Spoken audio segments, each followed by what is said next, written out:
Youth Code. Youth Code have been listened to an awful lot. Some industrial metal bands. But it's listened to more hip hop. Ever since I looked at the evolution of hip hop, I kind of forgot that I used to like hip hop a lot, because hip hop changed so much for me. Kind of like at one stage where it really? Just seemed to. All you have to do is look back at pictures of you when you were like 18, and you're like, yeah, he obviously was a white hip hop fan. Pants down between your knees, sagging and bagging. The biggest New York Yankees jersey, a big baseball cap.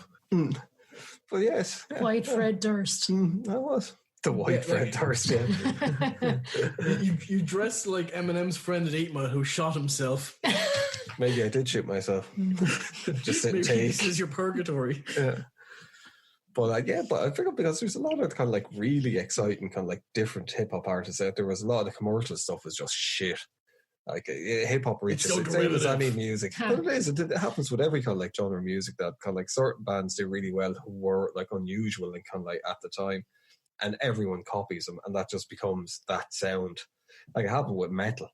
Like, you know, say you had Maiden and Metallica were like the biggest one thing. Every band copied them, and it was like, I don't want to listen to these. I have with black metal. Everyone copied the first couple of people with black metal, and it was like, you're not doing that. Why are you just trying to sound like other people? But like with hip hop, it kind of felt like it went like that when it got like overly commercialized and lost a lot of its soul. And like hip hop was always, I thought, like really, really intelligent, well constructed, and kind of like people had a lot to say. And it seemed to, but it didn't die away. It was just I wasn't aware of certain, but because it was harder to come by him as well. Whereas with stuff like Spotify now, you get like introduced to a whole lot of them. I know a few people that are into different kind of genres of music where they're kind of like introduced me to artists that I would never have listened to at all. But kind of metal wise, I don't, because like metal is going to always be kind of like one of the first things. I suppose Behemoth listened to a lot of. Trying to think, I'd have to open up Spotify to look at it. But like it's... Hang on while I log into my Spotify, kids, and tell you all about this. The High on Fire, actually. Yes. They were a band I didn't really pick up on the first time around with it, and it's only over the last year maybe or 2 years that I've gotten into. But their last album, I think the Electric Messiah, they got they won like Grammys for it and everything, and Sleep. Because I wasn't too keen on Sleep. I wasn't too keen on that whole stone or rock. You stood into Deftones. They would have been one of your top Deftones. Deftones will always be my favourite band. Shout it out. But that was the thing that I loved about Deftones, was they mixed genres.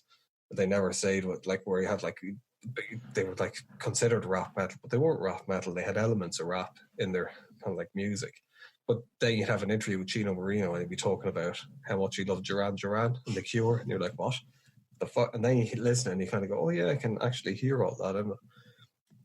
Whereas that was like, I think good musicians are well rounded, they're into different stuff, and they don't. Whereas I think a lot of metal bands that are kind of shit, that they're just listening to the same type of music that they're playing, and they don't expand, and they just copy and mimic other things. Because like you listen, like there's been some Slipknot albums, which actually Slipknot's last album I listened to. That was quite good, yeah. But like Slipknot, they are from, like, there's fucking 7 million of them in the band, but they've got all different, like, I mean, there's, I can't remember, I think it was the third album, there's a lot of kind of jazzy stuff in there. Didn't particularly like it, but you could see that, like, they're trying something different. They're not listening to bands that sound like Slipknot, where a lot of bands were listening to Slipknot going, well, after Iowa, Slipknot and I'm going to be and it was like, yeah, let's like, do Iowa. Three Teeth. Yeah, that's another one that you totally do. forgot about them, man. They're really, really, really good. But I like them. I like them. They are good. A lot. I think they are very good. But yeah, I suppose it's like, just listen to a lot more different kind of things at the moment than what I used to. Getting old, Wayne. The anger is getting out of your blood. You're like Rage Against the Machine now, where you're gone very capitalistic. Yeah, it's not that. It's just a good. End up kind of getting sick of listening to the same stuff. Same shit. You want to broaden your horizons a bit. And you want more complex music as well, where it's kind of like, not saying that metal isn't complex, but there's just a certain kind of like metal band that I just couldn't be bothered listening to anymore because I've heard it. I've listened to for a band years. that Not saying that they're bad. It's just that I'm kind of like burned out. A metal band that you kind of discovered that you seem to have liked was one that we discovered at the latest Ghost gig, which was Tribulation. Tribulation are really good. I really like that. Like I listen to them every night, but I wouldn't. I wouldn't say that they're like one of my favorite bands or anything like that by a long shot. But their album was surprisingly good because I thought they were going to be garbage. And then we saw them live, and it was like, well, actually, they're really good. Churches, actually, Mark, you introduced us to Churches. I did, yeah, and to this day, like they are still. I don't think they've reached their peak yet. They're just going from strength to strength, and they put out a lot of really great stuff. They're actually, during the COVID-19 stuff, they're doing kind of virtual concerts and whatnot at the moment, actually, where they're doing acoustic sets and whatnot. And they're pretty cool. They're like, I mean, they were like, they started off with like, I've seen an interview with them, and they're like, the goal was to reuse old instruments to make new music with it.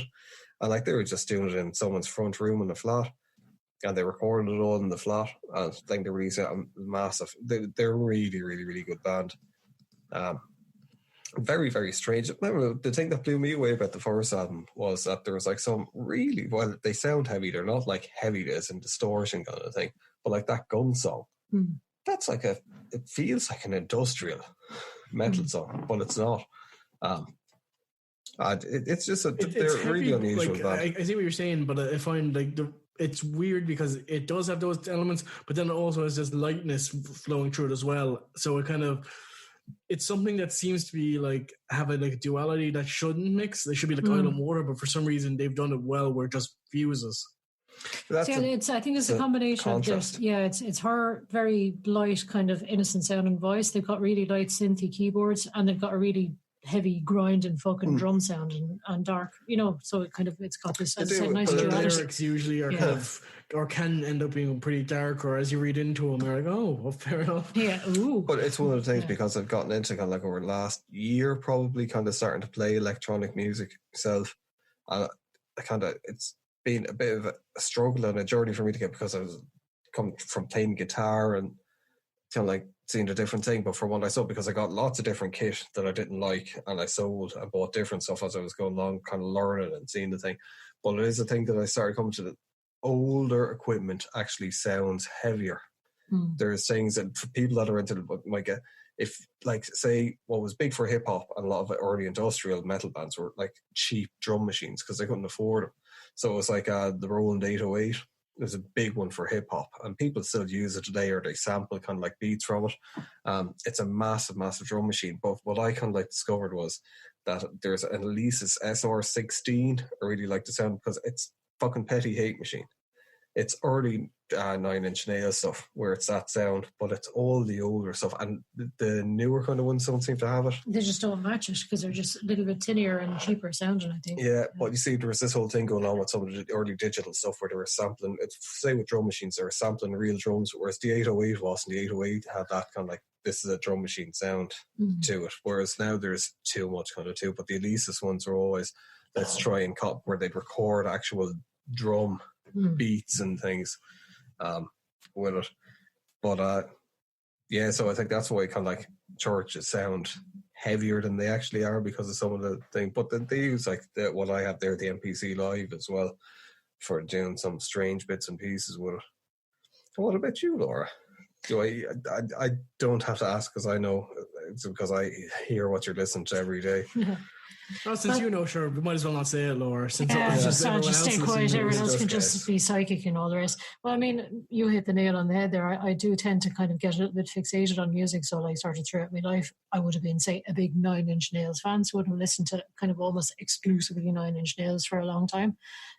For a while there, it was Ghost, so it was like exclusively Ghost. I got to pass that period because I used to like Ghost, and it was like, why are you playing this one album over and over again for a year? Excuse me, 4 albums. But it's just like it's comforting. Sure, wait, now you know her kryptonite. You just play Nickelback back at her.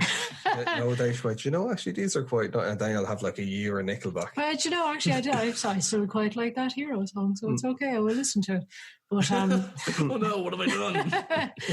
But at the moment it's Metallica, because and the trouble is with Metallica, there's just so much shit out there to listen to. You that's endless the problem listening. when you discover an old. I will say, like the last album, I think it's the last one they released, Metallica album, I did not like at all. Like I was never the biggest Metallica fan, but the last one did nothing for me. Like I listened to it, I didn't even listen to it through, because I listened to the first 3 or 4 songs and it did nothing for me.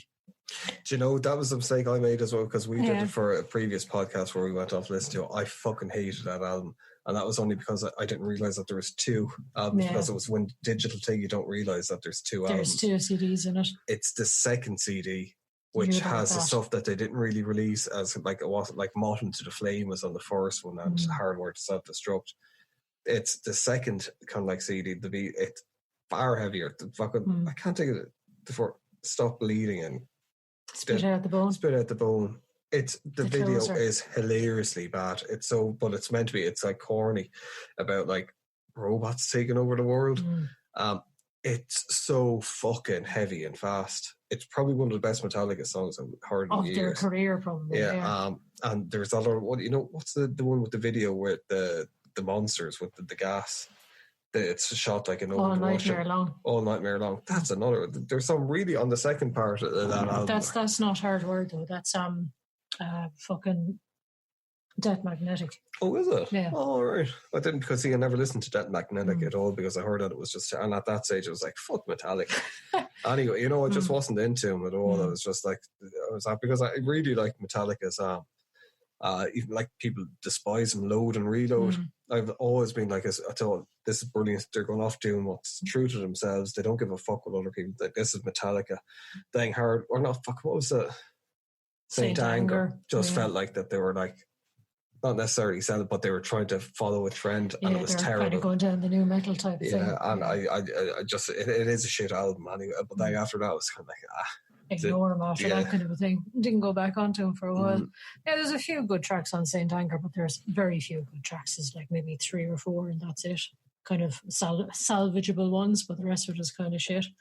But that's the thing. I mean, on Spotify, I downloaded most of Metallica's sort of back catalogue, and because there's all the remasters, they've got all the live tracks, they've got the samples, they've got sort of the demo tracks and all the rest. So I think there's about 700 Metallica songs I've downloaded on Spotify. So it'll keep you going for best part of 3 days if you want to play it through without actually replaying any one track. Well, that's the thing.